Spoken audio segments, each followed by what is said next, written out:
Welcome sa isa na namang edisyon sa kusina ni Dan Levi. Sa araw na to, magluluto tayo ng masarap na adobong pusit.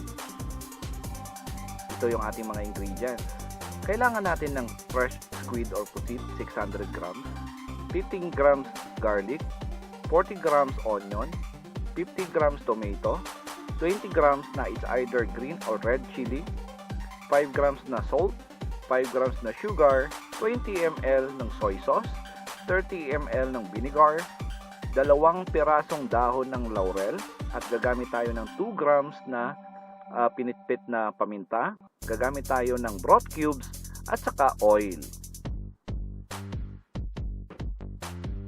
Ihanda muna natin yung ating pusit, lininisan muna natin to. Tatanggalin natin yung pinakabato niya, yung sa gitna ng ulo niya, pisain nyo, lalabas yung ulo niya. Yung bato na yan, matigas kasi yan, hindi natin kakainin yan. Tapos itong plastic niya sa likod, yan yung parang nagsisilbing buto niya.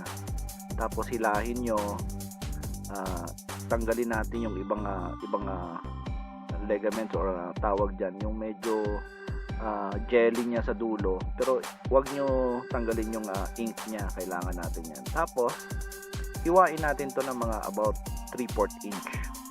Tamang-tama lang yan para sa isang subo. So 3/4 inch, wag masyadong manipis kasi pag niluluto to, nag-i-shrink pa yung size, lumiliit pa. Ulitin natin. Yung sa ulo, pigain nyo, lalabas yung pinakamatigas niya na parang jolens. Tapos yung sa pinakalikod niya, tanggalin nyo to na parang plastic. Yung nagsisilbing buto ng squid, tapos hilahin nyo. Tapos yung may nakikita kayong ibang na parang masyadong madulas at malambot na pinakadulo, tanggalin natin yan. Tapos hiwain natin sa 3/4 inch. And hugasan nyo to sa running water, tapos i-drain nyo ng mga 15 minutes para wala talagang tubig. Ngayon, magpainit lang ng mantika doon sa kawali, tapos igisa na natin yung ating bawang. At this time, inuna ko yung bawang kasi gusto natin ma-dominate ng adobo natin yung ating bawang. Sunod natin yung red onion. So, yun lang. Pag naamoy mo na yung aroma ng onion, sunod mo na yung tomato. Ngayon, yung tomato natin, kailangan na gigisahin natin to ng maigi. Kailangan natin to na lutong-luto yung ating tomato bago ilagay yung squid. Halo-halo lang from time to time.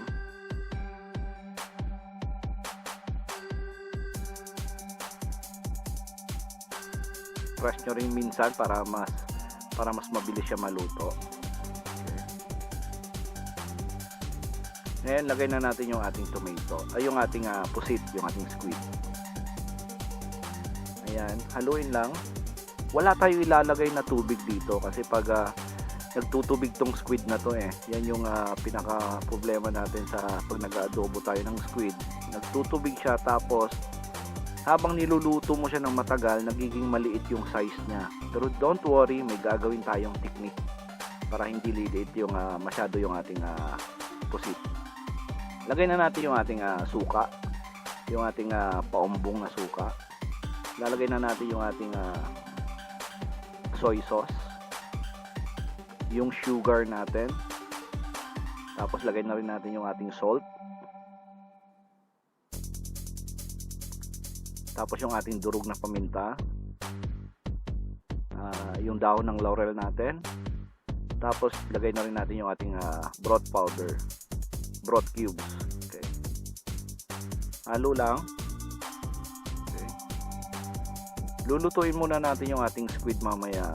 Lulutuin natin to na may takip na mga around 5 minutes.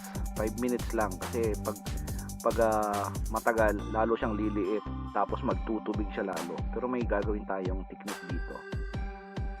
Sinama na natin yung ating red chili. Kung meron kayong green, okay lang din naman yun. Ginamit ko lang dito red kasi medyo matagal na yung red chili na to sa rep namin, so gagamitin ko na lang. So after 5 minutes, check natin.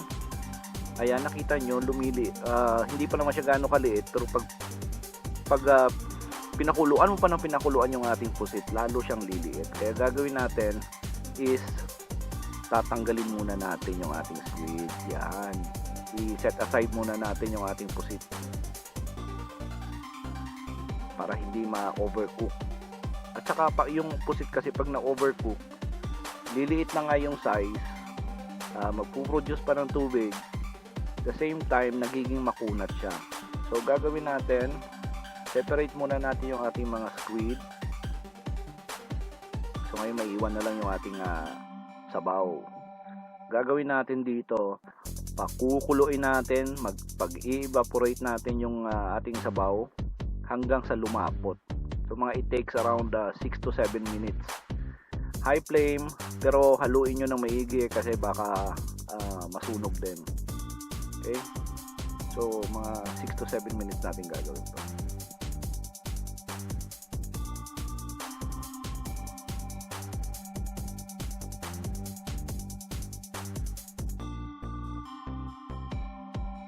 Kaya medyo lumalapot na siya. Hindi naman continuous, pero from time to time haluin nyo. Okay, balik na natin yung ating pusit. Binalik natin kasi lumamig na yan eh. So lulutuin natin ulit, pakukuluin lang natin yung ating sabaw at para uminit yung ating pusit, then okay na yan. Tingnan nyo, hindi lumiit talaga yung ating pusit kasi hiniwalay natin. Yan lang yung technique dyan. So pwede na to i-serve. At ito na po yung ating finished product na adobong pusit. Tingnan nyo naman, hindi nag-shrink masyado yung ating squid at malapot yung ating sabaw. Sarap to pananghalian at masarap sa hapunan. Sa lahat po na nagkagusto ng ating recipe for today, don't forget to like and share the video. Sa mga bago nating bisita sa channel na to, please don't forget to subscribe. Tapos pindutin nyo na rin yung notification bell para sa mga susunod pa nating recipe. Salamat sa pagtambay dito sa kusina ni Dan LEVI. Hanggang sa muli. Magandang buhay!